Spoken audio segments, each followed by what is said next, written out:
Have you ever had a childhood dream of writing a book? Or better yet, publishing a book? Well, Rosalind did.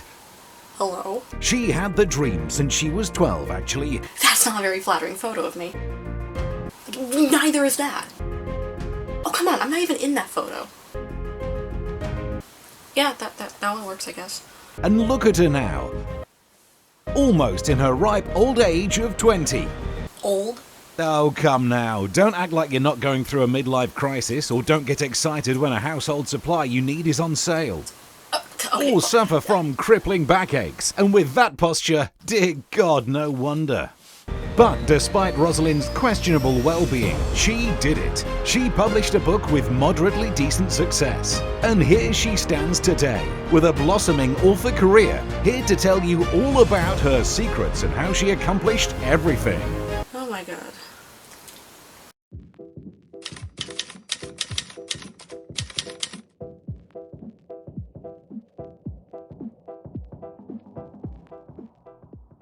Hello everyone, my name is Rosalind B. Sterling, and I'm an adult crime comedy writer, as well as an artist and an editor. And as the narrator, who concerningly came out of nowhere, said, I'm going to be telling you how I published my debut book at 19. I may not have sold 1 million copies or hit any bestseller lists, but publishing a book has been a huge achievement for me, and I think I've learned quite a few things that I would like to share with you guys. I am going to be completely honest and transparent about this whole process and just tell you the good, the bad, things I wish I did do, things I wish I didn't do, give advice, and just, have a good old discussion. Keep in mind, though, that I am not perfect and I don't know everything there is to know about publishing, so what worked for me may not work for you, so don't take my words as set in stone rules, just take it as a grain of salt and, maybe my advice will help you, maybe it won't. I don't know. We'll see.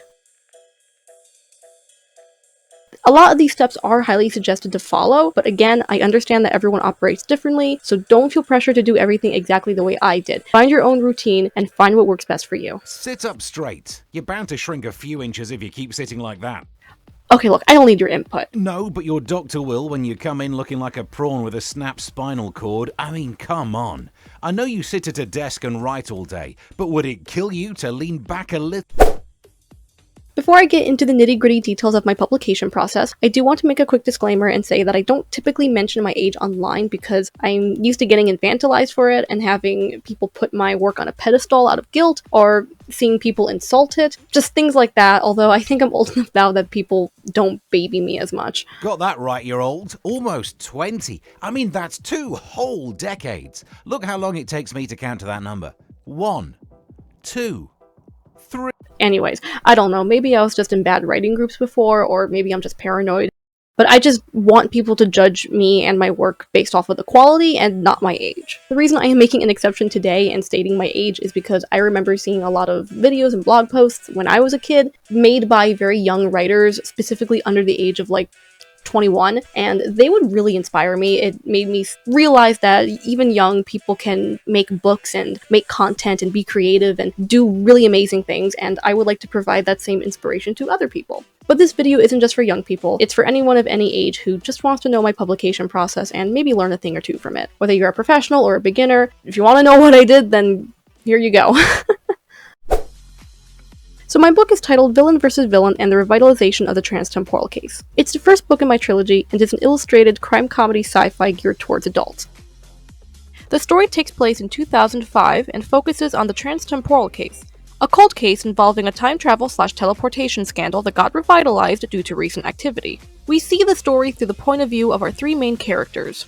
Our primary protagonist, Jonathan, was blamed for a murder his brother committed, and now lives in isolation as a black market salesman as he chases his sibling down to figure out what led his brother down a path of villainy, and why messing with the timeline is on his agenda. Next we have Jonathan's brother Nathan, who shows the readers that he is actually part of a shady organization who uses time travel and its lesser counterpart, teleportation, to murder those destined to destroy the world. All he wants is to save his family and make the world a safer place for them, even if it means risking his reputation and painting himself as the bad guy to society. And then finally there's Katrina, a government agent and, sorta, eyewitness of the death Jonathan was blamed for. Her goal is to stop the brothers and put an end to the Transtemporal Case before the timeline is ruined. So she tricks Jonathan into helping her solve the case, and stop his sibling while also gathering information from him. Except they end up having some unexpected relationship development. This book is long and complex, but totally worth it if you stick around. I'm going to put a list of elements and tropes that my book has, so this way you can see what you're getting into.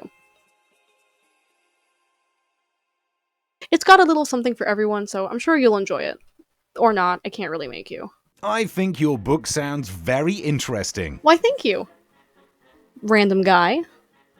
Talking in the abyss. Are you in my house? Well, while you explain to your very excited audience all the juicy details of your publication, I'm going to grab a cup of tea. Care for me to bring you some? Yeah, can you actually give me some And milk I'll tea see you in a bit. Okay, rude.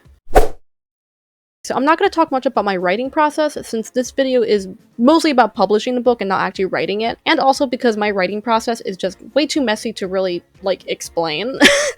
So, yeah, but I am going to give a little summary of what I do, just to put it out there. I'm a pantser with MADD, so complex plots will just pop into my head against my will. I then make an outline shorter than my will to live, which acts as more of a suggestion than an outline because I never actually follow it. Then finally, I vomit out the book onto a Google Doc and rewrite it over and over and over until I'm ready to show my beta readers the book and burn their retinas with my unholy mess of a manuscript. The rest of the steps that I'm going to list are all done in a specific order. This is the order I suggest you follow. However, I understand as a debut author, or just an author in general, sometimes following the rules to a T just doesn't work, so do whatever you're comfortable with. It really all just depends on what you need to do. The rest of these steps also include hiring a bunch of people, most of which I hired on Fiverr, which is kind of a lot of people don't recommend going to Fiverr because it's kind of a hit or miss, but just like all freelancing platforms, there are a lot of good services out there. You just gotta do some digging. So if you're willing to take the time and effort to really search, I'm sure you can also find some really great freelancers who can do a great quality job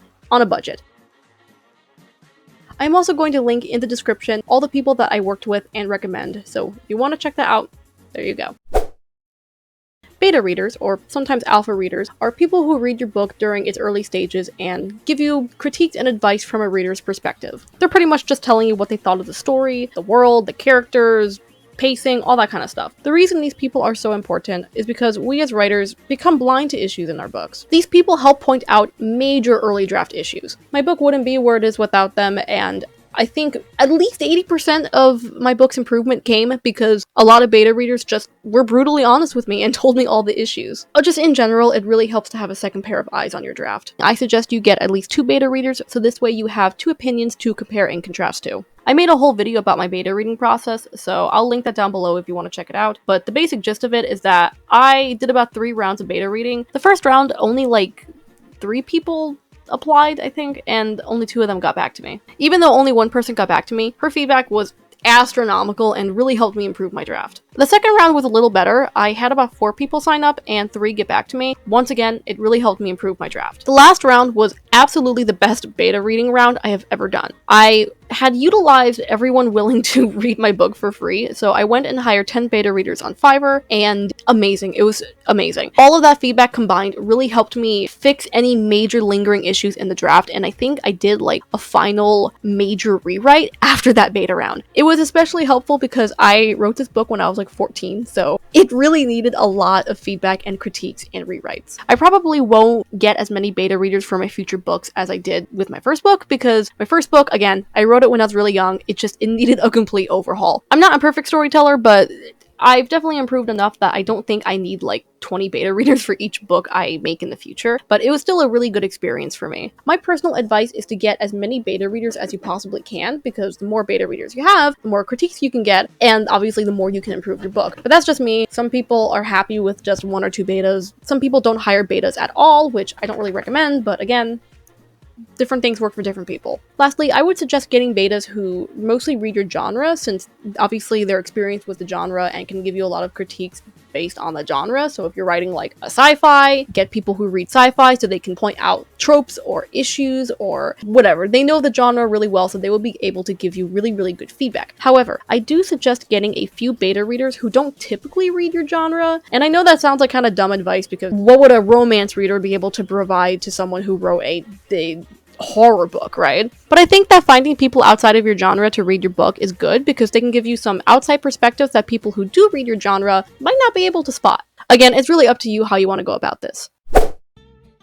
I'm going to be covering sensitivity readers now. This is a very complex topic, so buckle up. Sensitivity readers are equally as important as beta readers, though technically optional because they only apply to sensitive content. If your book doesn't have sensitive content, then you don't need to hire one. But if it does, then please hire at least one person who is educated and experienced on the topic that you are writing about. And no, it doesn't matter if you yourself are educated and experienced in that topic, although that does help. But like I said, we as writers are blind to our mistakes. So even if you are part of the group or subject, whatever that you are writing about, there's still a good chance that you still wrote it incorrectly or did something wrong or fell into a harmful stereotype unknowingly, which is why sensitivity readers are so important. Plus, getting feedback from people in your same group is good because it gives you a broader viewpoint on the subject and can help you write it even more accurately. I once again hired my sensitivity readers on Fiverr, although some of my beta readers did point out some sensitive issues. Your betas might point out sensitive issues as well, sometimes beta readers just do that, but they are not a replacement to sensitivity readers. If your betas point out an issue that could be insensitive, great, but they are not a replacement. I will repeat this, they are not a replacement. It is always good to hire someone who is dedicated to giving you feedback on that subject matter. Personally, my sensitivity readers were the absolute sweetest people and really helped me shape my book to make sure that I handled everything correctly. Though I do want to mention that no matter how careful you are writing these subjects, no matter how many sensitivity readers you work with, no matter how much research you do, etc., there's still a good chance that you're not going to present it 100% correctly, and that's because there is no such thing as 100% correct representation. Everyone has different perspectives on what is absolute correct representation, so what may be good representation to one person may not be good representation to another, and no matter what you do, there will always be someone out there who is offended by what you do. So I wouldn't really beat yourself up too hard trying to make it perfect because, again, there's just no such thing as perfection. However, that is no excuse to skimp out on sensitivity readers or research or working with people from these groups, etc. Just because 100% perfect representation doesn't exist doesn't mean that you can't at least try to make it as good as possible. We may not be perfect, but we can at least try our best to represent marginalized groups as correctly as possible. Which is why I also tell my readers to please let me know if they see something in my book that could seem insensitive. Even though the book is published, it is never too late to fix my mistakes, so I am completely open to feedback if that is the case. A lot of the representation in my book focuses on queer, trans, disabled, POC, mental health, and other various things. The only thing I couldn't get a sensitivity reader for was for my character Nathan, who has albinism. I am going to talk about this for a little bit, so if you have this condition or know a lot about it and just want to critique what I'm about to say or want to critique the representation in my book on the off chance that you have read my book, please feel free. So I couldn't find a sensitivity reader for this condition because I guess it's just more rare. It's harder to find sensitivity readers for things like that than it is to find sensitivity readers for things like queer representation or people of color representation. So I pretty much just researched it until my eyes bled. I pretty much just wanted to make sure that I got all the side effects correct, that I presented it correctly, that I avoided stereotypes and harmful tropes, all that. So if worse comes to worse and you can't find a sensitivity reader for the thing you're writing about, then research is your best bet. It's not a replacement for a sensitivity reader, and you absolutely should do both, research the subject and find a sensitivity reader for it. But if you can't find a sensitivity reader, then researching is all you can really do. It's not perfect, and a sensitivity reader is always better because they can customize their feedback based on what they read, but research is good enough if it's your only choice. And even if you do find a sensitivity reader for it, please still do research. It's not like you can do one or the other. It's both, okay? If you can't find a sensitivity reader and research is your only option, then I guess that's all you can do. But if you can do both, do both. Do not try to skip out on one or the other. The best thing I learned while going through this process is to always follow your gut instinct and write the story how it needs to be written, while also being mindful and listening to the voices of the people that you are writing about. For example, when I was researching albinism, I found out that sadly there's not really a lot of good representation for it out there. People with albinism are almost never represented in a positive light. They're always shown as like murderous monsters who are ugly, undesirable, and thirsty for blood. This did worry me a bit because my story is a very dark crime story, and so my character has been involved in killings and the public does fear him because of that. Except my character Nathan killed people to save his family and also the world, but the public doesn't know that. So they fear him, thinking he's some just horrible killer who took lives for the sake of taking lives, when there's actually a pretty valid reason behind it, and little do they know, he pretty much saved everyone. If I changed this part of his storyline in fear of falling into a harmful stereotype, then the book itself would make no sense and his character would have no purpose. In this book, we learn how desperate people can get and what kind of things they would do when lives are at stake, especially the ones of their loved ones. And how this character, who is sometimes perceived as just another killer, is actually one of the most kind-hearted, loving people you could ever meet. He was actually most of my beta's favorite character because of his goofy personality and loving heart. In this story, we learn that things aren't always as they seem, and human morals are often complicated and grayed out. But I still wanted to listen to what people with this condition had to say. And so through my research, I found a lot of videos, posts, comments, etc., of people with albinism explaining that they don't typically care if the villain of the story has albinism. The problem is more so when only the villains have albinism, and or the character is made with the purpose of causing harm to that group and demonizing them, which obviously is not the intent that I have with my character. He's also not the only character with albinism, since his grandmother also has it. She's briefly mentioned in book 1, though we'll learn more about her throughout the series. So I do have good guy representation of that condition if Nathan is too grayed out to be considered good representation, but again, I'm always open to feedback with this subject, or any subject for that matter, really. Which brings me to my next point. If you're going to represent a marginalized person as a villain in your story, sometimes it's good to balance it out with another character who's also from that marginalized group, but is a hero. Or at least a good guy in some way. I wouldn't force yourself to do this for the sake of representation, since forced rep is just as bad as bad rep. But if it works, then go for it. It adds balance. Another example of my point is something that I have more liberty to speak on, and that is Hispanic characters. Let's just say I want to write a Hispanic character who's in the same position as the characters from my current trilogy, who are all, criminals, killers, villains, lawbreakers, you name it. Now, representing Hispanic characters as bad guys or criminals is unfortunately a harmful stereotype that we see represented a lot in media. But that doesn't mean you can't have a villain who's Hispanic. I'd love to see some very well-written villains or well-written gray characters who are also Hispanic. Because realistically speaking, there are bad people out there who are also Hispanic. Representing a Hispanic character as a bad person isn't the problem. It's representing all of them as a bad person that's the problem. It's not the stereotype, it's the caricature that's the issue. The problem lies when you use these stereotypes to further demonize a marginalized group of people and frame them in a bad light, so that way they continue to be targeted in real life. But if you're doing it because that's just a character storyline and you're making sure that you approach the topic carefully and respectively with the help of research and, of course, sensitivity readers, then go for it. It all comes down to the intent of the author and how correctly and respectively that topic is written. I could go on forever about this topic, and I might make a separate video about it because I just have a lot of thoughts to say. But my overall point is just be mindful of harmful stereotypes and tropes while also being mindful of the story you're trying to tell. While it's good to be cautious, it's also not good to overly censor yourself, since sometimes these stereotypes and tropes and plot lines are impossible to avoid depending on what story you're writing. And that is why sensitivity readers are so crucial for writing and publishing a book. They can help you tell your story whether it has sensitive and controversial elements or not, while also ensuring that you approach the topics correctly and respectively. So don't try to censor yourself too much depending on what you're writing, but also listen to people's advice, listen to their voices, amplify their voices, especially if they are from a marginalized group, and use your better judgment. So next on this list is editing. This part as well is recommended to be done in a specific order, which I will briefly put on the screen.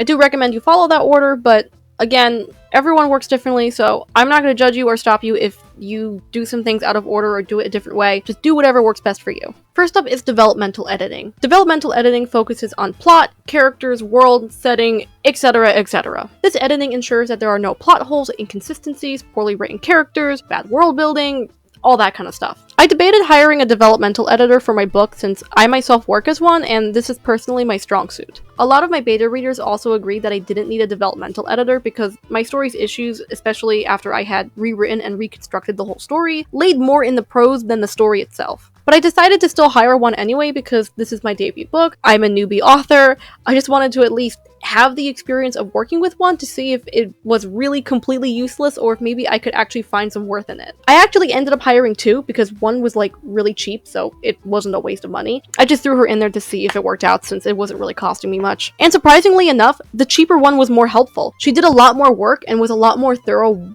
with her analysis of my book. The more expensive one just kind of skimmed my draft. I don't think she even read it because she didn't answer any of my questions. She didn't give me any real advice, just kind of general things that implied that she didn't really read it. And overall, she left like maybe 10 comments on the whole draft, and some of them weren't even developmental related. Some of them were like just fixing commas and stuff. So yeah, it was a whole mess. But whatever, I hold no complaints. Both of them were really nice, and the dirt cheap one, she still did an absolute stupendous job for the price, so I just can't complain. I feel like the developmental edit stage wasn't completely necessary, as I suspected, but it did help a lot, and I wouldn't say it was a complete waste, so I probably would hire another developmental editor for my upcoming books. I would just stick to one this time. But if things like story plot, characters, worlds, etc., if that is something that you personally struggle with a lot, then a developmental editor would definitely help you. Just throwing in a little self-promo here, but like I said, I do developmental editing, so if that's something you're looking for, I'm here. Next on this list is line editing and copy editing. Although line editing is technically supposed to come before copy editing, I'm putting them together on the list because oftentimes, especially if you go the freelance route, they will be done at the same time. But to break them down more specifically, line editing is when a person goes through your manuscript line by line, making sure that it's readable, the sentences are clear, looking at your word choice, all that kind of stuff. Basically just helping strengthen your sentences and your prose. Meanwhile, copy editors mostly just focus on things like spelling, grammar, and punctuation. Again, a lot of people do combine these services into one gig, so that might help you, but also it might not. Maybe you might want to do it separately. So if you're looking for a line editor and a copy editor, you could look for ones who do it separately, or you could look for ones who combine it, whatever works for you, really. The first editor I hired did both line and copy editing together, and I would say she did the bulk of the work in this area. The biggest issue with my book was the prose. Clunky sentences, lots of typos, lots of just not great sentences. It was a mess. And yes, I know that drafts are often really messy before the professional edit, however, mine was bad. I have a reading disability, so spotting errors, especially in my own work, is hell. So oftentimes, the most embarrassing and hilarious and stupidest errors you have ever seen will slip through, and I hate it so much. I had so many betas pointing out and laughing at the shit that was in my book because for some reason, my inability to see errors mixed with autocorrect having some sort of grudge against me made just one hell of a draft. After the first round of editing, I went and hired a second editor, which isn't typically done, but if you're like me and you really struggle in a certain area, sometimes it is good to hire multiple editors because, again, there was just a lot of issues in this book and one editor wasn't going to cut it. Remember, editors are people too, they aren't perfect, and I also didn't want to overwhelm my first editor with my monstrously mistyped wreck of a novel. So I hired a second editor. I honestly would have hired even more editors, but I unfortunately just didn't have the time or money for that, so I had to stick with two. Now, the first editor gave me a very lengthy style sheet, which is basically a list of how you spell words, your point of view, your tense, what kind of rules you break and when, all that jazz. It's basically a complex analysis of your writing style. I am not an expert in this stuff, so I'm going to put up a better definition of what a style sheet is in case my explanation is not good enough.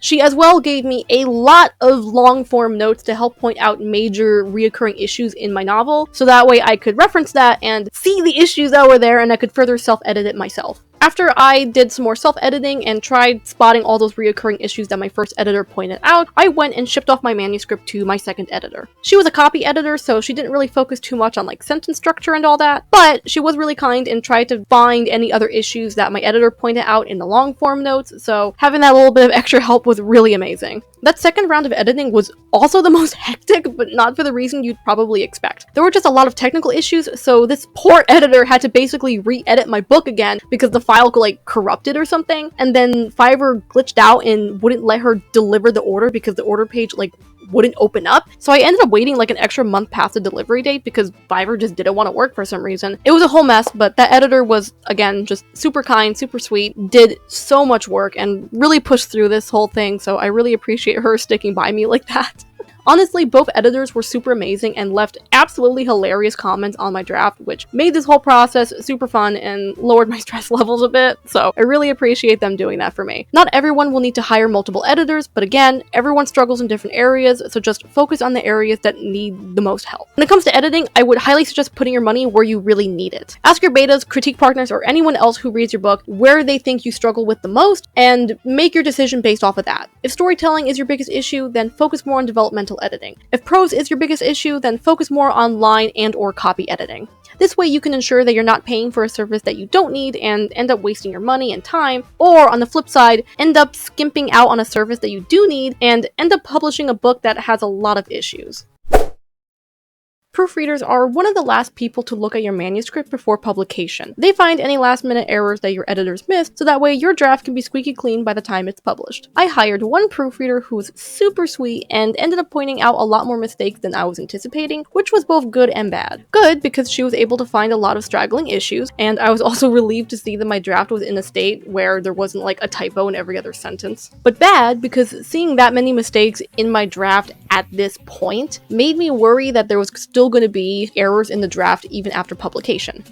And I was right. Although I've come to find that this is a pretty universal experience amongst indie authors, so I wouldn't beat yourself up too much if this happens to you. At least you can edit your manuscript after publication, so if there's a mistake and you catch it, you can quickly edit it, revise it, whatever, update it, and hopefully no one notices. This is obviously still something you should avoid in the first place, because finding a typo or an error in a published manuscript, indie or not, it does look a bit unprofessional. So if you have the time and the money to get all those little lingering errors out of the manuscript, then please do. Do not get lazy with this part. But once again, I understand that editors and proofreaders are extremely expensive and not all of us have the money to hire like a bunch of them. So again, don't beat yourself up if you find a mistake in your manuscript after publication. Just try to avoid it if you can. I'm honestly still kind of worried that there are typos in my manuscript even to this day, but couldn't find any more. So hopefully the last of the resilient bunch. Thank you, Dakota. Dakota! I'm keeping my fingers crossed that the last of the resilient typos were finally eradicated. Next is formatting. I worked completely on Amazon, so I recommend uploading an EPUB for Kindle and PDF for paperback. You can either hire someone to do it for you, or alternatively, you can download a formatting program to do it yourself. I personally couldn't afford a professional formatter since those people, even freelancers, can get up into the thousands, which is a number I have never even seen in my bank account at one point in time. So I opted to download a formatting program called Atticus and did it myself.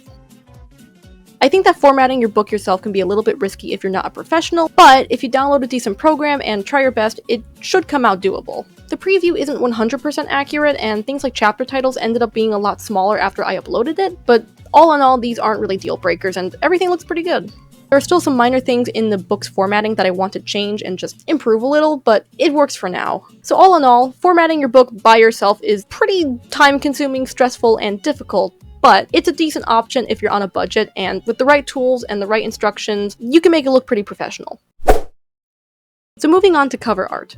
Although I am an artist, I didn't trust myself drawing my book cover because the idea I had in mind was just very complex and not something that I felt I could do within my skill level. Everything about the covers is 100 times better than I could have ever imagined, and I am so thankful that I went with her. I did make a few touch-ups to the covers, but I mostly did that because I am like super ultra picky and I felt like I had bugged the artist enough with revisions. I also extended the cover a bit because I needed it to fit like certain dimensions for Amazon, so I kind of want to go back and redo that a bit because I feel like the way I extended it didn't look great. I don't know, maybe I'm just overthinking it, but that is something I want to kind of go back and touch up a little bit more. Lastly, I drew the spine of the paperback by myself since I needed a way to like connect the two book covers together for the paperback version. So I decided to draw like a metal plate with bolts on it because I felt it was very fitting with the theme of my story. A lot of the places and machinery and weapons and devices and whatnot in my story tend to use very like bulky silver type metal. You can also see that same type of metal in the title text.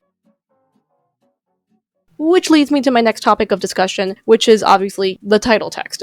I commissioned a really talented graphic designer on Fiverr to draw the title text, and it is equally as beautiful as the cover. I wanted it to kind of look like a logo of a early 2000s science show, maybe. It's very cartoony and whimsical and colorful and fun, but also very simple and pleasing to look at the same time.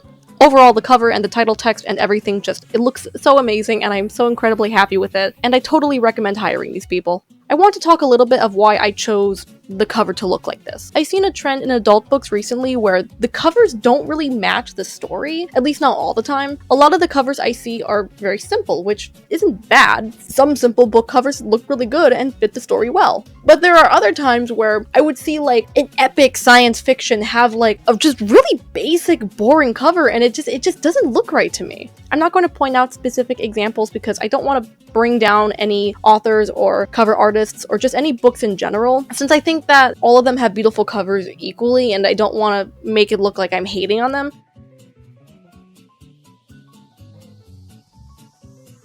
I really do think that modern adult book covers are beautiful, but it does just weird me out a little bit how many adult book covers are very, very simple and minimalistic, even when that style doesn't fit the book. I feel like people equate minimalism to professionalism, which, yes, sometimes those things do go hand in hand, but not all the time. People find colorful, cartoony, whimsical book covers to only be associated with children's books. Meanwhile, adult books are just very simple, flat colors, sometimes just a simple element in there with like some simple title text or whatever. Nothing to really work with. And although this does look good for certain books, there are other books where it just doesn't fit and feels like they went with it because that's just the norm, I guess.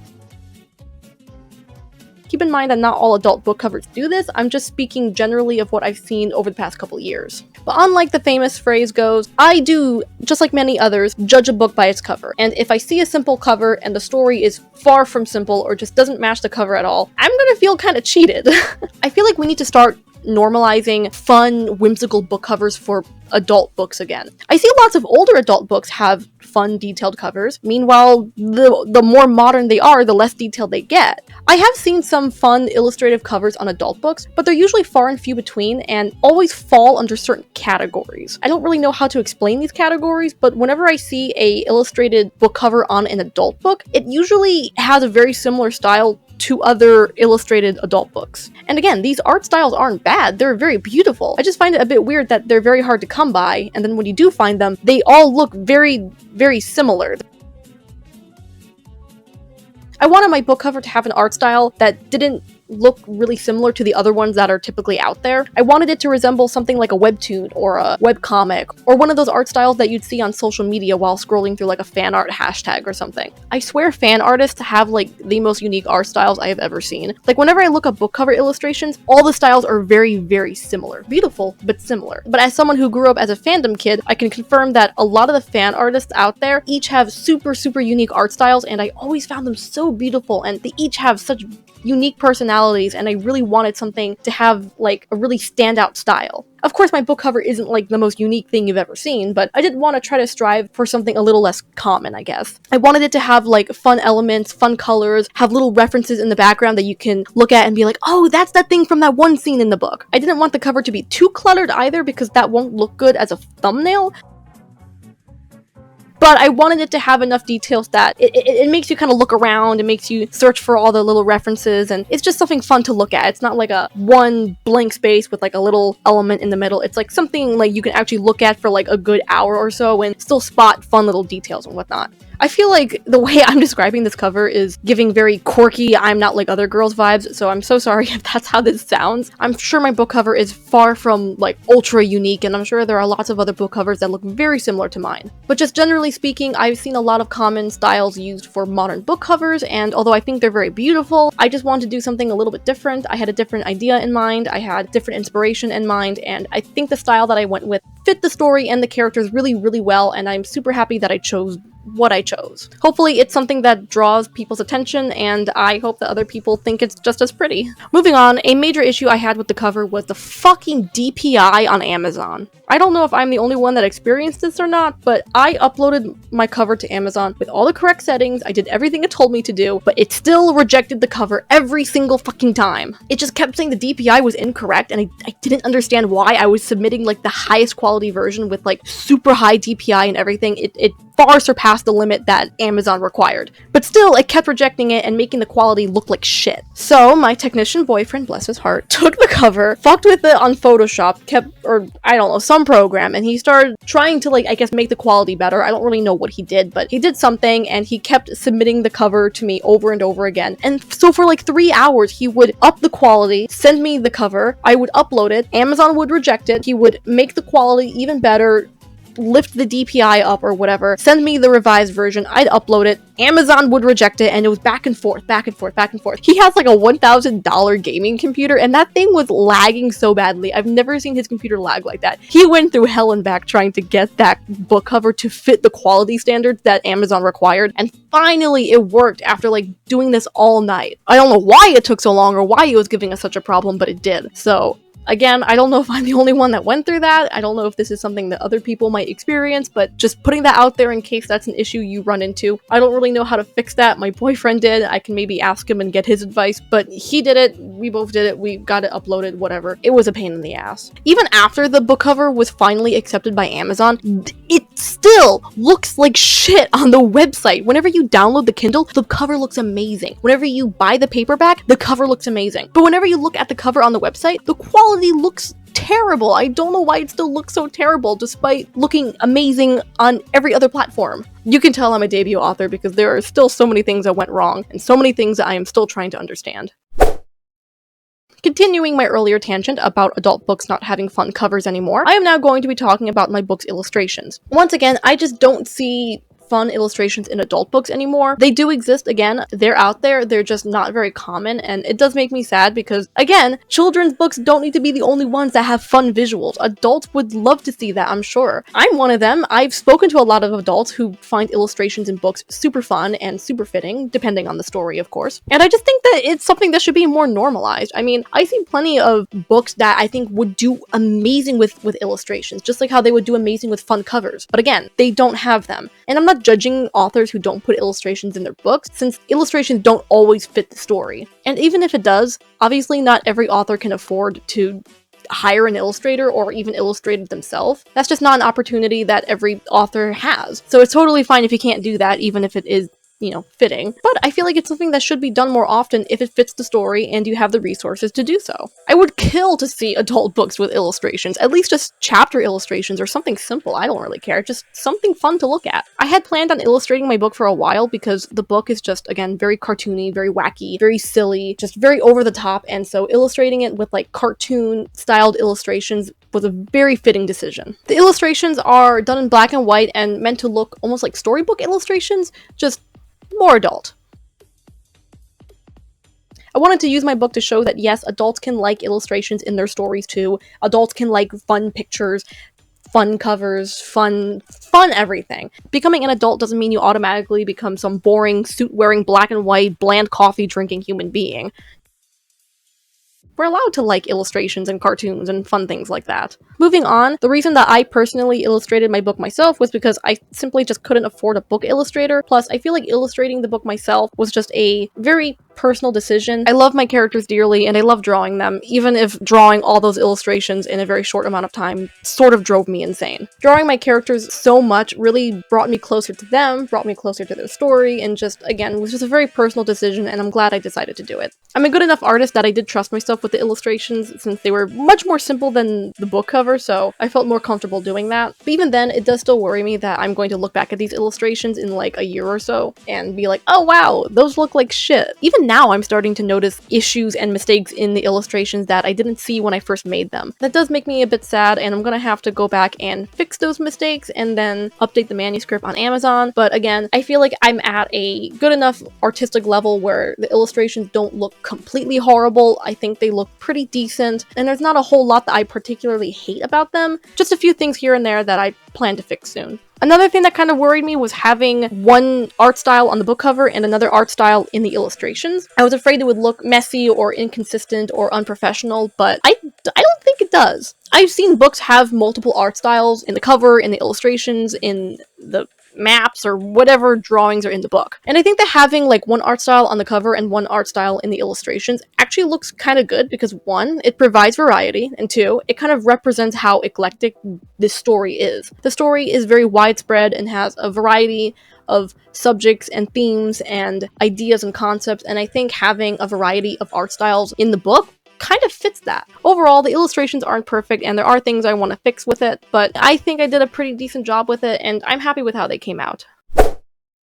This is another complicated one, so buckle up again. I've been marketing my book for 2 years now, and it has single-handedly been my biggest enemy. I'll go more into detail about the things I wish I did differently later in the video, but I just want to say that you're not going to get a lot of advice here. Just a long list of things that went wrong for me that you can hopefully learn from and be prepared for if they happen to you too. Marketing feels like pure luck because no matter what I did or how correctly I went about it, it never worked. And I know what you're probably thinking, I just didn't do it right. And while I do admit there were lots of places I could have improved on here, it got to a point where I felt like I could follow every how to market your book guide to a T, put my blood, sweat, and tears into it, and sacrifice my firstborn child, and I still would get nowhere. Yet somehow I see people who don't even try to market go viral, and it makes me wonder what the key to getting your stuff out there is. Obviously, things like an eye-catching book cover, hooking book blurb, and professional, visually appealing graphics are all must-haves. You can even try giveaways, contests, and Q&As to drive some business. But I did all that and more, and of course it didn't work. I mostly advertised on social media since it's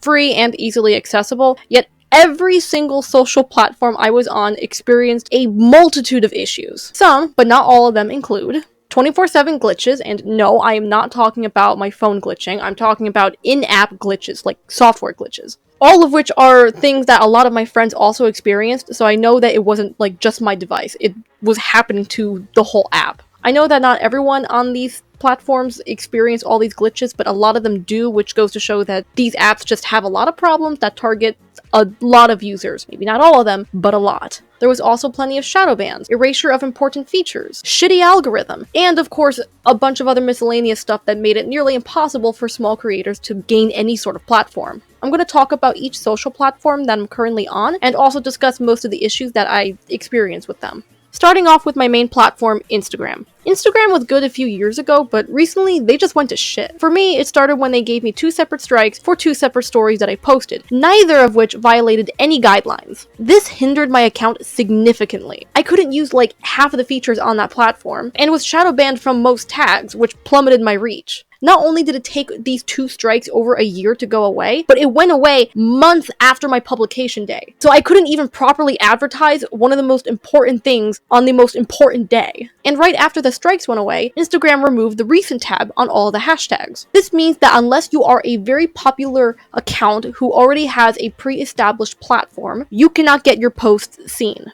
by anyone. You have to get like hundreds to thousands of likes per post for your post to get seen on the hashtag. The recent tab allowed us to see any posts that were posted recently. It helped us see small creators who couldn't get on the top page of the hashtag. But now that they removed that feature, no small creator can get their posts seen by virtually anyone. You can only see the popular posts that make it to the top of the hashtag, and that's it.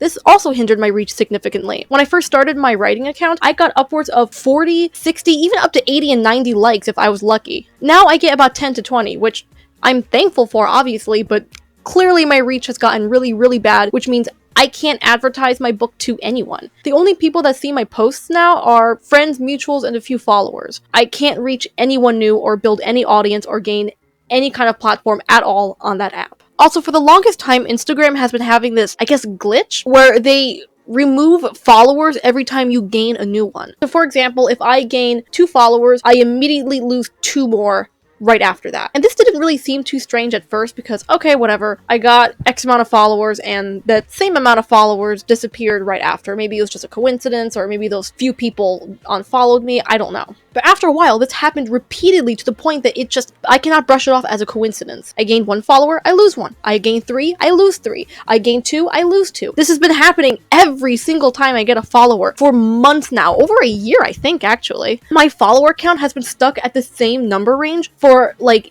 I think 9 months now. Probably more. I literally cannot gain new followers because every time I gain a new one, an old one just coincidentally leaves at the exact same time. And I don't know why that is. It doesn't make any sense that you gain a certain amount of followers and lose that same amount of followers minutes afterwards, every single time, for like over a year. And I'm not the only one who's been experiencing this. So that's just another thing to add to my growing list of why I can't build a platform on Instagram. I've also tried using Instagram ads to see if that helps, and yeah, nothing. No results.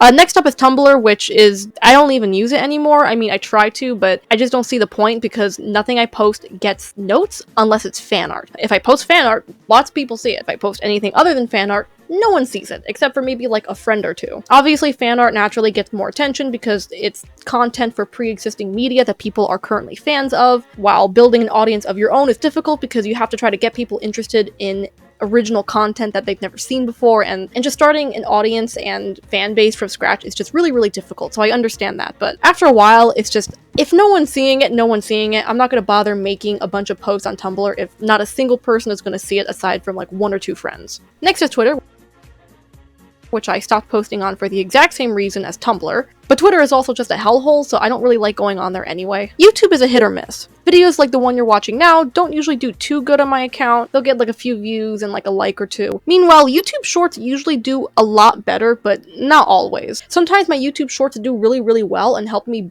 boost my account, and then there are times where people do see my YouTube Shorts, but no one interacts with it, nothing, so I can just assume that maybe the content wasn't that good. And then there are times where my YouTube Shorts will get nothing but dislikes. The comments on YouTube Shorts are also very rude and very disrespectful, and usually done by very immature children. So I don't particularly like YouTube Shorts for that reason either. The reactions I get from YouTube Shorts are just usually a lot worse than the reactions I get from any other platform. Next is TikTok.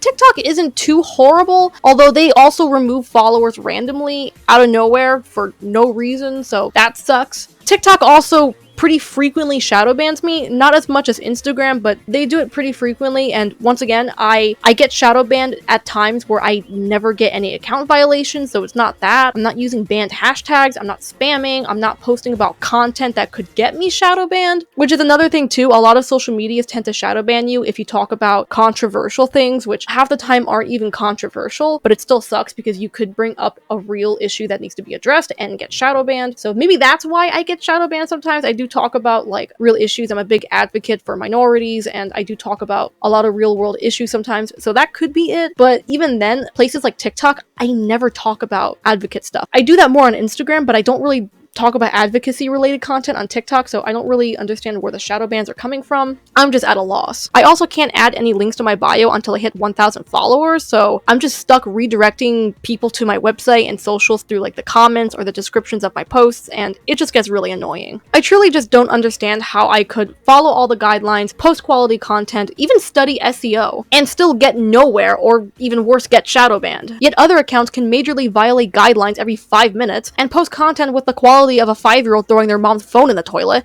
and then reach astronomical levels of fame. But that's my point. Random things go viral for no reason. There doesn't feel like one straight way to go viral. I see really talented people go viral, and I see completely stupid shit go viral, and vice versa. There's just no pattern. I don't want fame, but I just want to at least understand what it takes to reach any kind of audience that does not consist of my boyfriend and a few friends. It's quite saddening to see all your hard work go to waste pretty much, or get ignored, or get a bunch of hate. I know it's the internet and this stuff is kind of unavoidable, but again, it just sucks. It's reality, and it sucks, but I still hate it, just like everyone else. I can't say much about other social platforms since I'm not on them, but I can easily assume that they have an equal amount of flaws as the social platforms that I'm currently on. This doesn't mean that all social platforms are bad. They each equally have their good sides, but the cons outweigh the pros, at least in my opinion. And if you're wondering why I even stay on social media if it's such a flop, it's because it's the only option I really have. So I kind of just stick through all the rough patches, even if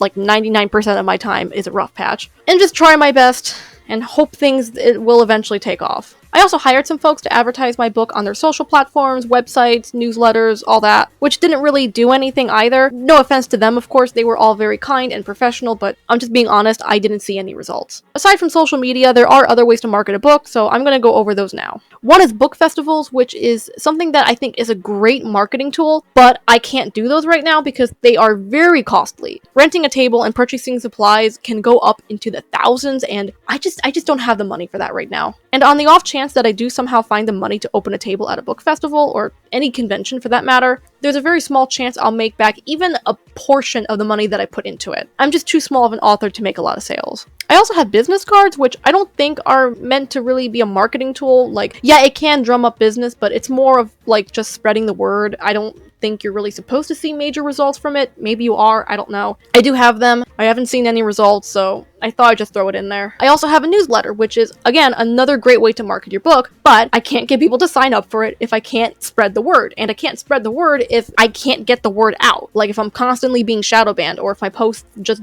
don't make a good impression online. People can't see my business, people can't sign up to the newsletter. The only thing that has sort of worked for me marketing-wise is just making friends and having them support you. I've made quite a lot of friends in the writing and book community over the years, and let me tell you, if it wasn't for them, I would have absolutely no one right now. The only audience I do have right now, which is still small, but an audience nonetheless, mostly consists of friends and mutuals that I've met throughout the years. I would not be where I am without them and their support, and my best advice is that if you're in a situation like me and nothing's really working out, just make friends. True friends will always be there to support you, and even though the majority of the people I've met over the years don't really interact with me, the very few who do stick around and are very close to me now have really made a difference and an impact on my business. So make as many friends as you can, because the more friends you make, the more people who are going to want to genuinely support you. I feel like my marketing blunder is partially my fault for not posting every day, not hopping on every trend, not doing everything 100% correctly, but even then, I feel like a lot of the fault can still be placed on social media and other factors that just aren't my fault, mostly financial and other things.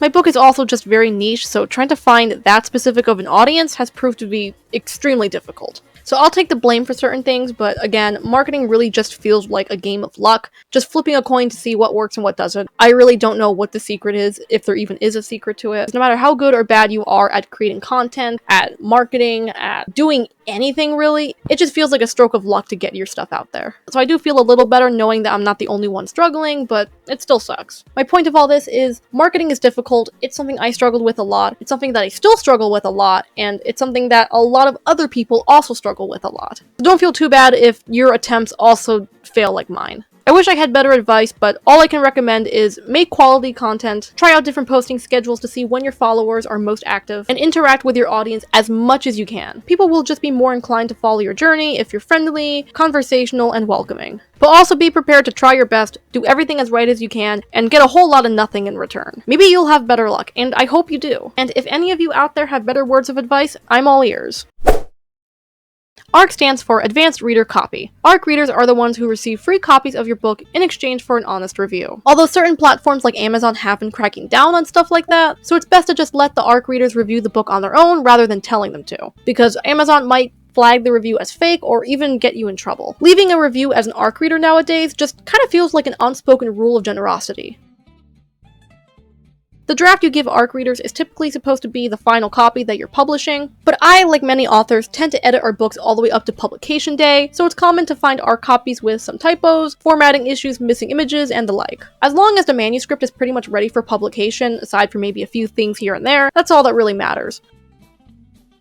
I got a total of 40-some ARC readers, and only 3 reviewed the book. That's like, what, 7% of them? I have a total of 4 reviews on Goodreads and 0 on Amazon. Although to be fair, one of my ARC readers did try to review it on Amazon, but Amazon has some requirements that you need to fill before leaving a review, and she unfortunately didn't meet those requirements, so she couldn't. But I at least appreciate her trying. I thought I got really unlucky here, but after talking to some authors, I realized that it's actually pretty common for most of your ARC readers to not pull through. It sounds really sucky, and it is, but that's just the truth. But I also don't want to judge people since I don't know the real reason why most of them ghosted me. Maybe there was an emergency, or maybe they just didn't like the book and felt like not leaving a review would be better than leaving a bad review, which, fair, I've done that too. So, I don't know, I don't understand the whole situation, but I hold no judgment.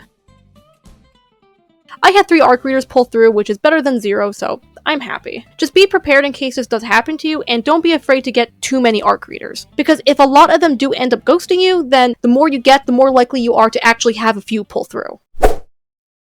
There are multiple ways you can find ARC readers. One of the most common ways is just asking around. Ask anyone who might be willing to read your book and hopefully leave a review in return. There are also lots of groups online you can find ARC readers, like places on Facebook and Goodreads. Though from my experience, unless you're like a romance or erotic writer, there's a very small chance you'll actually get signups there. It's just the audience. People on places like Facebook tend to read more romance and erotica than they do like hardcore science fiction and fantasy.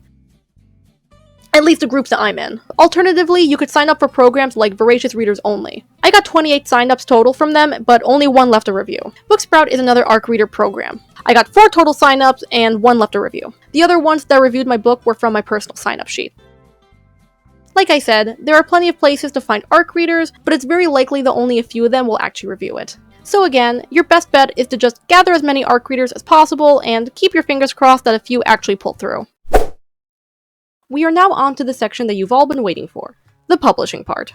My original plan was to get my book on multiple publishing platforms like Amazon and IngramSpark. But all the other platforms were way more complicated than Amazon, and I was just so exhausted by that point that I decided to just hold off for now and make it an Amazon-only book. For now. I still plan on getting my book on other platforms, but I have other priorities right now. I decided to publish the Kindle first since that one was easier, and also it was the only option that allowed pre-order. You can set up the pre-order before you upload your manuscript, however, you will be given a time limit based on your book's publication date. So you are required to upload the manuscript 72 hours before the publication date, or else the pre-order will get cancelled and you will not be able to open up another pre-order for like, I think a year. I barely made the time limit because I was cramming in so many last-minute edits. After my book was officially published, I started working on the paperback, which got delayed by another month because of just life stuff. But I got it out, and here we are today. The actual publishing itself wasn't the hardest part of this whole process, but it definitely still was a hassle. What with the DPI issue, Amazon making it difficult for me to edit certain things, and then this one thing where it wouldn't allow me to add my middle initial to my author name, which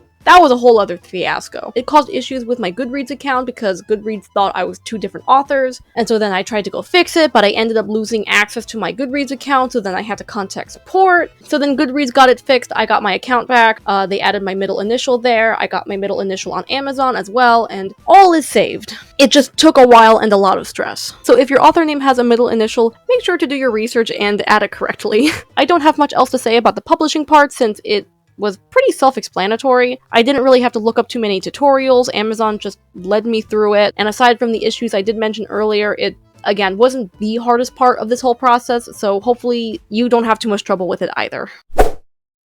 Just like movie trailers, book trailers are short videos that summarize your story to get people interested in your book. My book trailer was a whole massive production in itself, so I might make a separate video just on that, but I'm going to go over some of the major points in this production. I know that kind of sounds like an exaggeration since book trailers are usually 30 seconds long with some stock images or stock videos and basic text explaining the story. However, because my book is illustrated and very cartoony in nature, I felt like it would be fitting to make an animated trailer. I'm not great at animation, so very few parts are actually fully animated. It's more like an animatic that's been fully lined, colored, rendered, etc., instead of being left in the sketch stage. Also, my dumbass decided it would be a good idea to make the book trailer 4 minutes long instead of 30 seconds to 60 seconds, like normal book trailers. I really bit off more than I could chew here, which is why the trailer was delayed by like 3 months. It took 3 months after publication for me to get this trailer out, because I realized I had taken on more than I could handle, and I was determined to finish it anyway, so I did. It just took me a long while past the due date to get it finished, but it's out there, so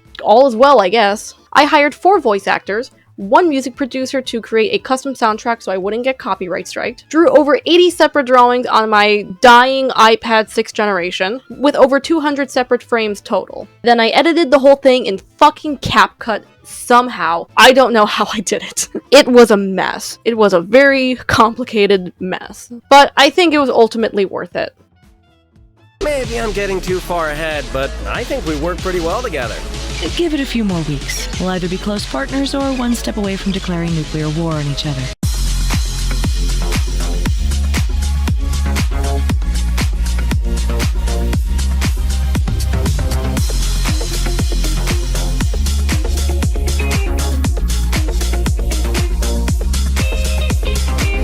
I'm decently proud of it considering I've never done anything like that before, and I am so happy that I got to work with such amazing talents. Hearing my characters come to life was honestly kinda tear-jerking, and I love that the soundtrack is inspired by Hey Baby by Pitbull. And if you don't know me, that is like my absolute all-time favorite song, and I heavily associate it with my story. But if you don't have the time, money, or resources to do something that big, then a simple short book trailer with stock photos, stock videos, and a copyright-free song should do just as well. Whether you want to go all out like I did, or you want to do something really simple, I think it really just all depends on you and your budget and what you think works well for your book. Your book trailer doesn't have to be super extravagant to get people interested in. Even just really simple, basic book trailers can do the trick. It's all about what you're capable of doing and what fits your book the best. I think that all book trailers are equally amazing, whether they're simple or extravagant, and The fact that some people even try to do book trailers at all is amazing to me, because technically book trailers aren't necessary, they're not a requirement for a book, they're just something extra you can do to drum up some attention. So I really like it when people put effort into book trailers. They're just so fun to watch, and I love getting that little glimpse into the story before I actually go to read it. But remember, no matter how you approach the book trailer, you will have to spend money on it in some way, shape, or form. Whether you are hiring an artist or you are buying stock photos and videos, you're gonna have to pay something. Unless you draw it yourself or take the photos yourself or even act in it yourself, maybe get some friends, I don't know. But you will also have to find some royalty-free music as well, or you could hire someone to make a soundtrack like I did, or you could purchase the rights to certain songs. Again, it's just, there's going to be a good chance that you're going to have to put some money into it, even if it's not a lot. I think you can do one for free as well. I'm just not sure how you would get access to photos or artwork or anything for free. Usually you have to pay for, the rights to use it, because book trailers are commercial content. You're advertising a product that you are selling. Therefore, you're going to have to buy the rights to a lot of the content you use in the trailer, because again, it's basically a commercial. But if you can find a way to do it for free, absolutely go for it. But it's always better to pay the rights for the content up front than to have to get copyright striked and even get into legal trouble and then pay for a bunch of fees later on. I am now going to cover the total costs breakdown for everything I paid for during this process. And now we get to see how my little broke ass became even more broke. I also want to mention that these costs include tax and tip. That part was a little hard to factor out, so if you want to know what my total costs would be if I didn't pay for tax and tips, then I would suggest knocking off about 20 to 30% give or take. But taxes and tips are also very important, so I wouldn't really expect to just not pay them. Tips are technically optional, but if the person did a good job, then please just tip them, especially if they're freelance. Freelancers absolutely deserve the tips, especially for how much work they tend to do for such a little price. I've got my list right here, so don't mind me looking at my phone. Starting off with beta reading, I hired 17 total, most of which who read the whole book, though some of them did just read a few excerpts and chapters here and there, which obviously the cost for those were much cheaper than the ones that read the whole book. But in total, it came to $314.47. The total cost for 6 sensitivity readers came out to $147.80. The total cost of 5 editors, including developmental, copy editing, and line editing, came to $911.07. So that's nearly $1,000 on editing alone, and that was me going the freelance route. Remember, editing is going to almost always be the most expensive thing during this process, if not at least one of the most expensive things. I hired one proofreader, which came out to $160.76. Formatting software I used was $147 for lifetime access. The front and back cover plus the text and commercial fees came to $195.21. It probably would have been a little cheaper if I didn't commission the title text graphic designer twice, but I did that because I'm just, again, a super ultra picky perfectionist, and I didn't quite like the first design that I picked. It's great, I just felt like it wasn't really enough. So I commissioned him again to make a second design, and I absolutely am in love with it. The illustrations themselves didn't cost anything since I drew them myself, unless you want to count the $200 I spent on a refurbished iPad from Back Market, $40 on a used Apple Pen from Facebook Marketplace, and the $10 I spent on Procreate, which would bring it out to a total cost of $250. But I won't be counting those today, since I planned on getting all that stuff anyway, since again, I'm just an artist, so whether I illustrated my book or not, whether I made the book trailer myself or not, I was going to purchase those things anyway, so because they are not technically costs that I put exclusively to the publishing process, I won't be counting them. Since I went through Amazon, the actual publishing itself didn't cost me anything. However, some publishing companies do cost money. Proof and author copies came to a total of $93.41. I ordered 2 proof copies and 4 author copies at various stages of the publishing process just to ensure that everything looked okay. And because my book is so long and has so many illustrations, the printing costs were just a lot.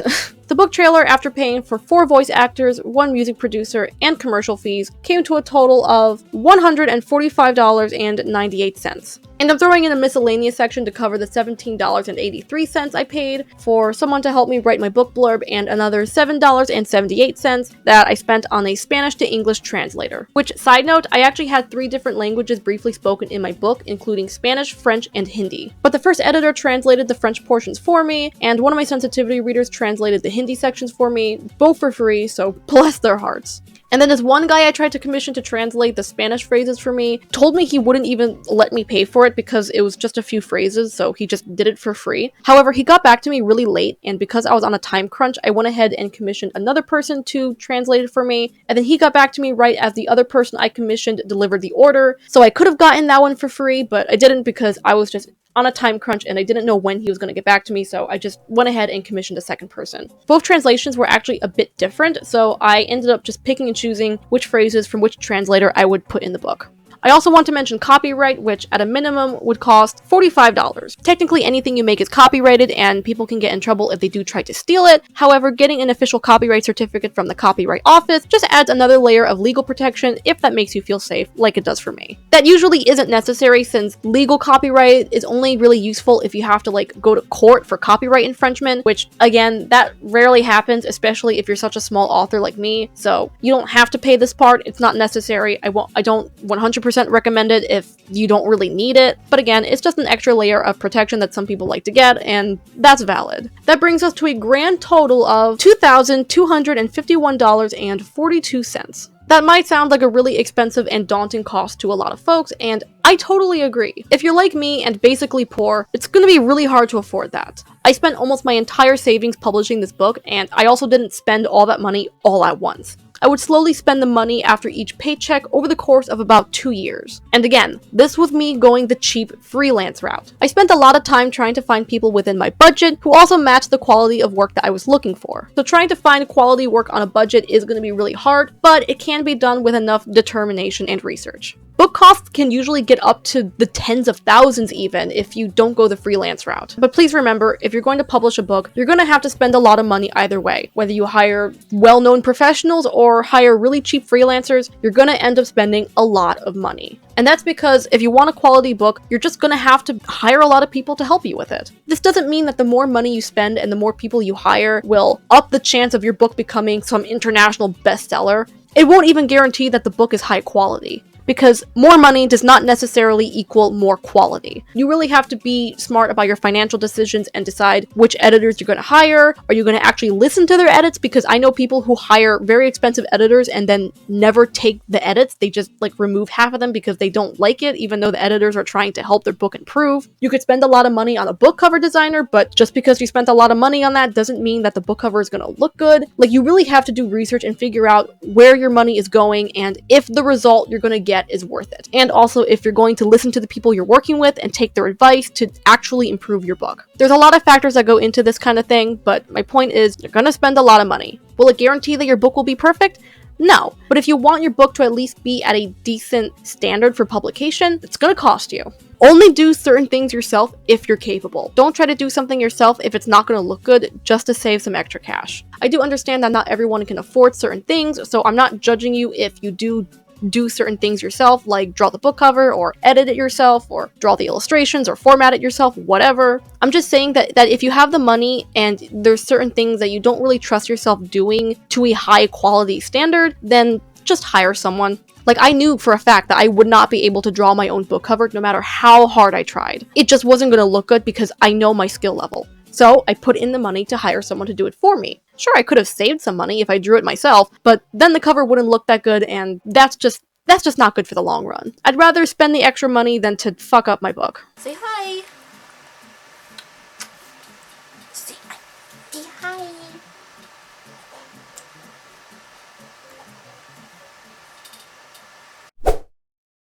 The big day wasn't as big as I wanted it to be. I worried about this day for months, even years. But by the time it came around, I was just so exhausted from this whole process that I didn't even care if that day went good or bad for me. I just threw together some announcement posts for my social medias and went and got some well-deserved relaxation. The day wasn't really exciting or special in any way. Unless you count going out to lunch with your boyfriend and then getting your truck keys locked in the truck and then having to wait for about half an hour in 90-degree weather for a cop to arrive for them to break into the truck and get your keys back. Yes, that actually happened that day. Just exhausting event after exhausting event after exhausting event.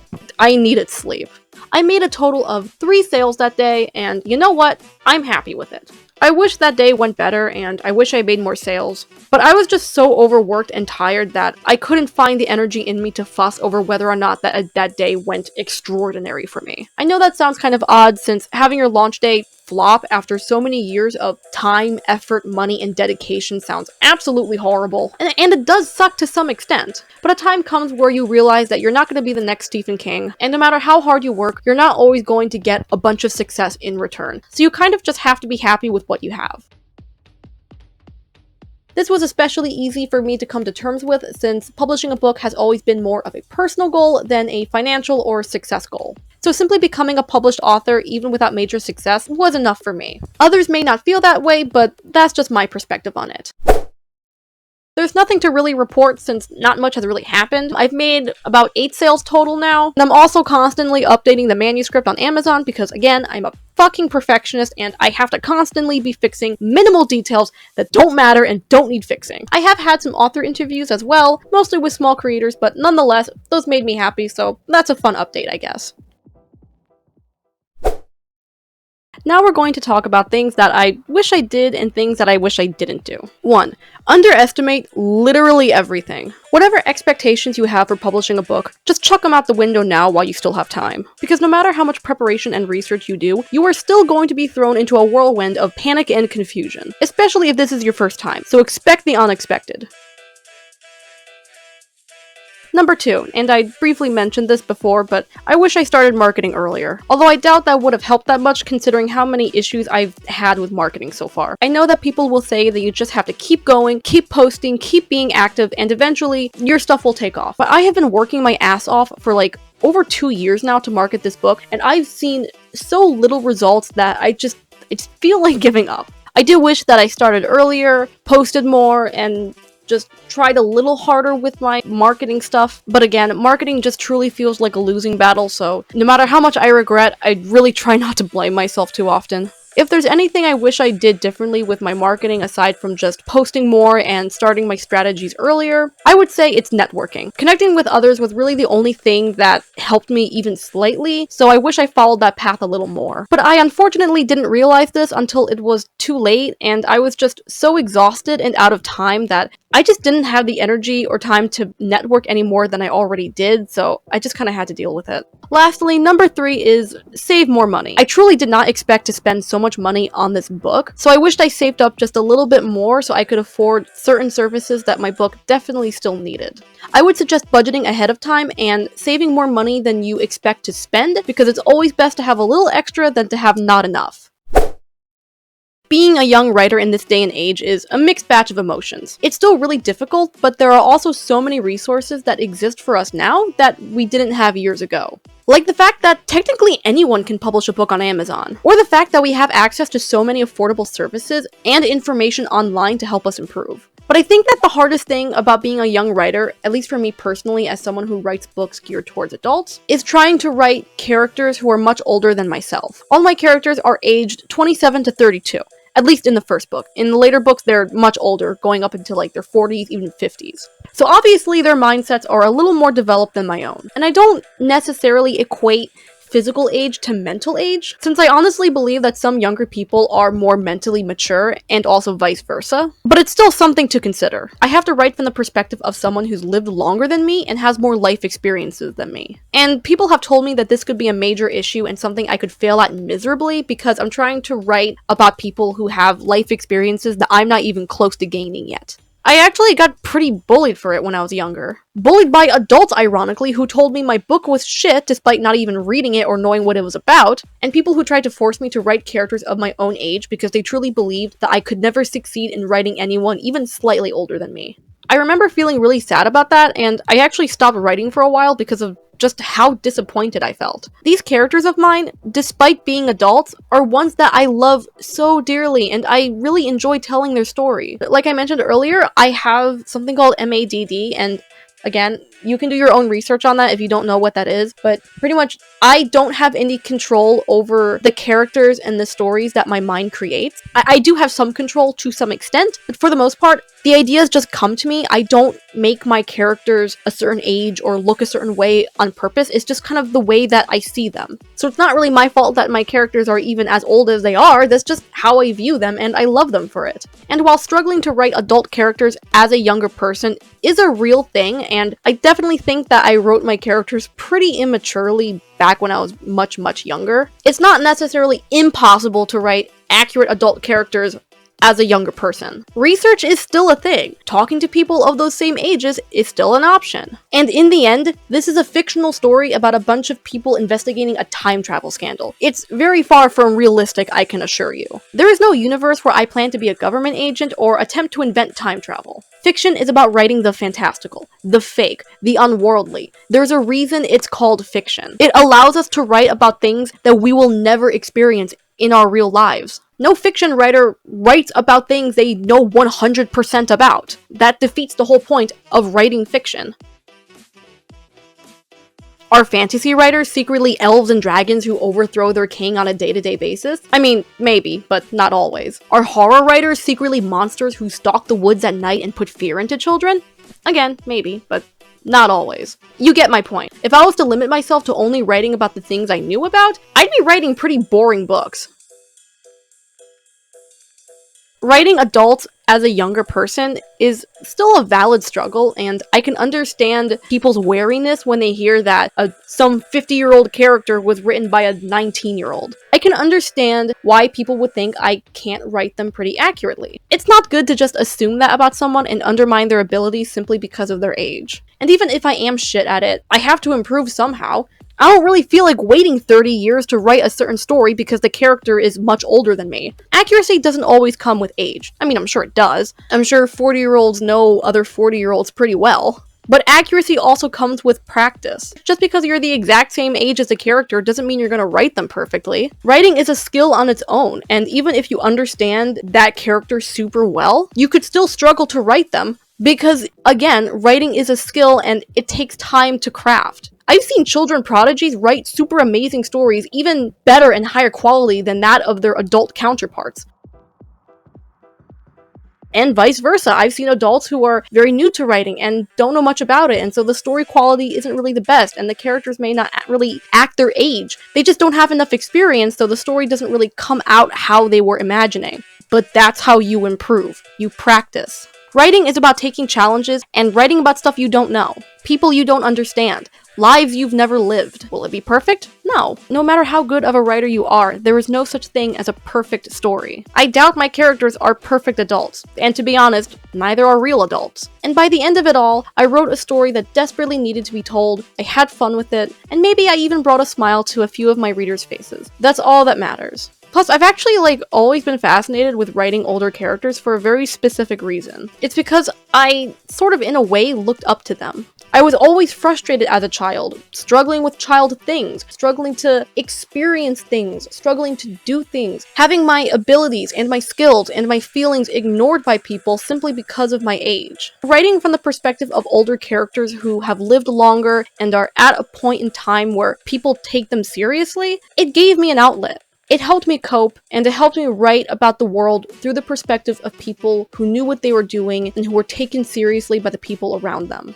It gave me that sort of secure feeling that I really desperately craved at the time and still kind of do. But this also brings me to another topic. Every adult acts differently. Not every adult is some wise old owl with infinite knowledge. I used to think that as a kid, but the older I get, the more I start to realize that all these 20 to 30-year-old people that I idolized as a child struggle with pretty much the same things as kids. We're all just fighting to survive in this sucky world, no matter how old or young we are. Adults just know how to regulate their emotions and approach situations better. At least most of them do. Some of them do truly act more like children than actual children. And I should know, I lived with my mother for 18 years. And despite being her very young child, I had to parent her all the time. But that's a story for another day. And then there are other adults, like the ones in my story, who may act over the top and silly and immature on purpose, because that's the style I was going for. Sure, they may not act mature all the time, but I see my story as a silly, wacky cartoon in my head, so that's how I write the story on paper. Or in this case, a Google Doc. They're over the top, they're silly, they do things that real adults won't always do, and that's the point. Do you see the adults in Rick and Morty acting all wise and mature? Fuck no. But that's the point, that's what makes it funny, it's like a cartoon. Although, I did try to find a balance between them acting silly and cartoony, but also acting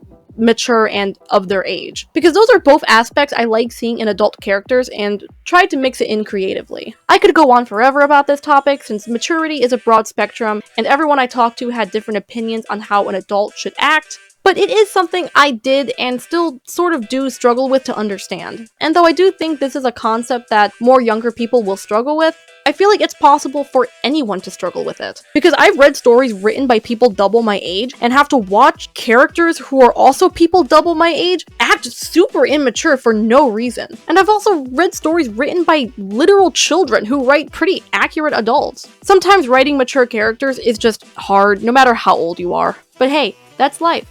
We learn, we grow, we improve, and that's all we can really do.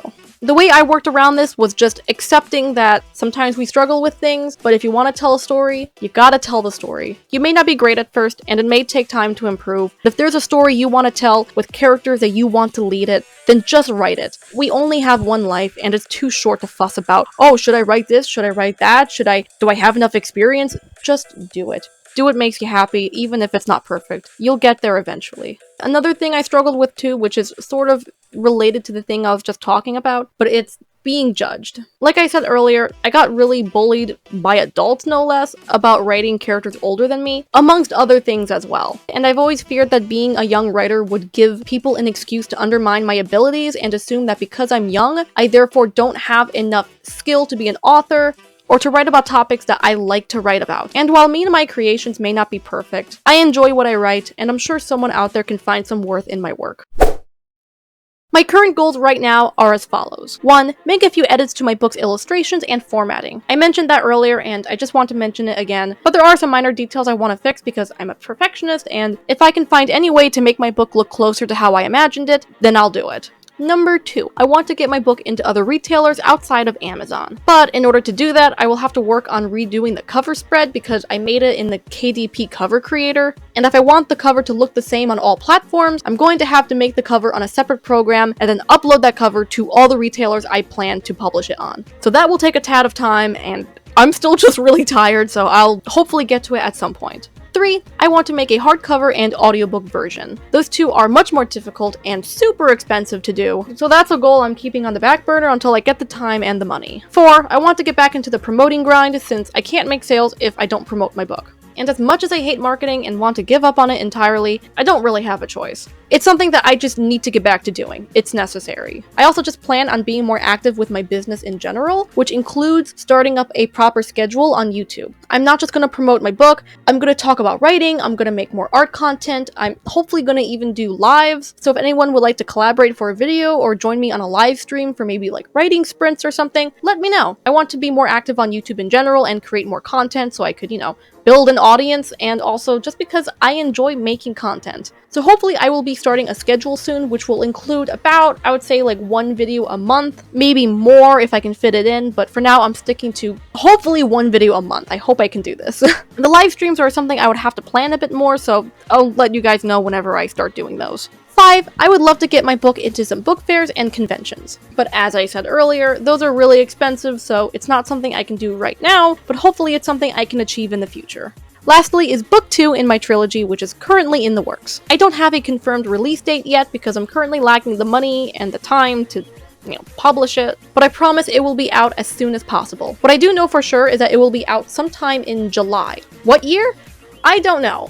I'm thinking 2025, but don't quote me on that. Honorable mention to some miscellaneous projects that are unrelated to my current series, including some possible short story publications, even an animated pilot to a show that I've been cooking up in my head. If and when I do make that pilot, I will be posting it on YouTube. But because it's in such early stages of production, I don't really have much information to give, so I'll talk about all that stuff more later on. Well, that's all I have for today, and... I'm back!